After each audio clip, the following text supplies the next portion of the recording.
पहले मैं अपने शिव गुरु के चरणों में प्रणाम करती हूँ, माता पार्वती के चरणों में प्रणाम करती हूँ, भैया अरिंद नीलम दीदी की चरणों में प्रणाम करती हूँ। मेरा प्रणाम स्वीकार करें।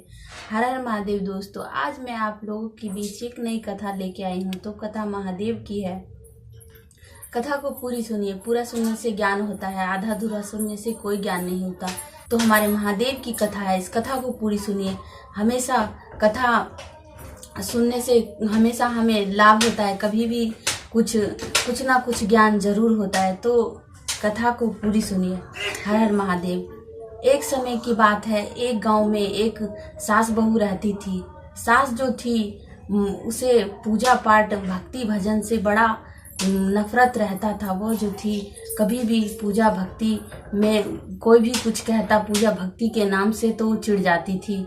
वह पूजा भक्ति के नाम से ही उसे बहुत गुस्सा आता था और वह बुरे बुरे भले कहती थी। इसी तरह वह उसकी जो बहू जो थी वह बहुत गुणवान, बहुत ही सुंदर, बहुत ही संस्कारी थी। उसकी बहू को जो था पूजा पाठ में बहुत मन लगता था, बहुत उसे अच्छा आनंद आता था। वह रोज चर्चा भजन कीर्तन में जाने का उसका मन करता था। पर अपनी सास के कारण वह जो थी कहीं जा नहीं सकती थी, जा नहीं पाती थी। उसकी सास हमेशा मना करती थी, पूजा भक्ति करने से उसे मना करती थी। खुद तो करती नहीं थी पर बहू को भी मना करती थी। पर उसकी बहू जो थी वह तो गुणवान थी, संस्कारी थी, उसे तो इन्हीं चीज़ों में मन लगता था। वह ये सब चीज चुरा छुपा के भी अपनी सास से किया करती थी। पर एक दिन इसी तरह वो चर्चा भजन में जाती तो वहाँ से आती तो उसकी सास को पता चल जाता था। तो अपनी बहू को बहुत बुरे भले शब्द कहती और उसे मना करती थी। उसे बिल्कुल भी भगवान पे विश्वास नहीं था और कहती कि कोई भगवान कुछ नहीं होता, इस तरह का अपनी बहू से कहती थी। एक दिन उसकी सास ने कहा कि अपनी बहू से कहा कि हे बहू, मैं अपनी बेटी के यहाँ जा रही हूँ और अपनी बेटी से मिलने के लिए गई। वहाँ से जब मिलकर अपनी बेटी के घर से मिलकर आ रही थी तो उसकी सास का एक्सीडेंट हो गया। वहाँ पर उसका एक्सीडेंट हो गया। तब वो चिल्लाने लगी, सभी लोग से आते जाते लोगों से कहने लगी कि मुझे बचाओ, मुझे बचाओ। पर उसे सब देख लेते थे और उसे देखकर वहाँ से चले जाते थे। कोई उसे अस्पताल नहीं ले जा रहा था। इसी तरह वो कहती, मन में सोची कि मेरी बहू बहुत बलती है, भगवान होते हैं। तो उसके मन में एकाएक भगवान का नाम, महादेव का नाम उच्चारण हुआ। तो उसने महादेव का नाम लिया। उसको नाम लेते ही एक रिक्शा वाला आया और उसे अस्पताल उठाकर ले जाके उसे अस्पताल में भर्ती कर दिया। तब उसके बेटा बहू को जब ये पता चला तो वो लोग अस्पताल गए। तब अस्पताल में वो जब रिक्शे वाला उसको भर्ती करके उसकी बहू सास को आया तो वो उसके बेटा बहू मिले उसको। तो उसकी बहू ने और बेटा ने पूछा तो उससे बोले कि तुम्हारा नाम क्या है। उसका नाम सब पूछा, उसका एड्रेस सब पूछा। तो उसने बताया मेरा नाम भोला है और उसने अपना पता दे के चला गया।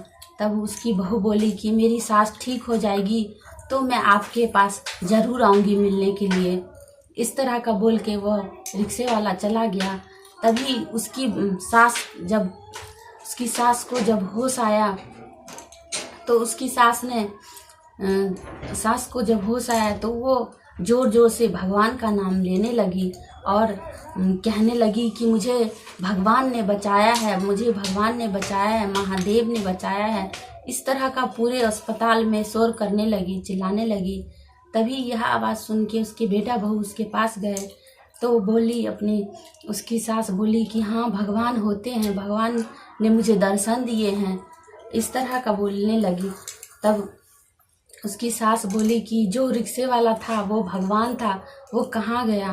तभी उसकी बहू बोली कि माँ, वो रिक्शे वाले का मैंने पता लिया है, चलेंगे, आप ठीक हो जाइए, तब सब कोई मिल के जाएंगे उसके पास। तब उसकी सास ठीक हो गई। तब बेटा, बहू और सास तीनों मिलकर उस रिक्शे वाले के पास जो पता दिया था उसके पास गए। तो वहाँ पर कोई भी घर कोई नहीं था, कोई घर वर नहीं था। वहाँ पर पता किया तो एक मंदिर था।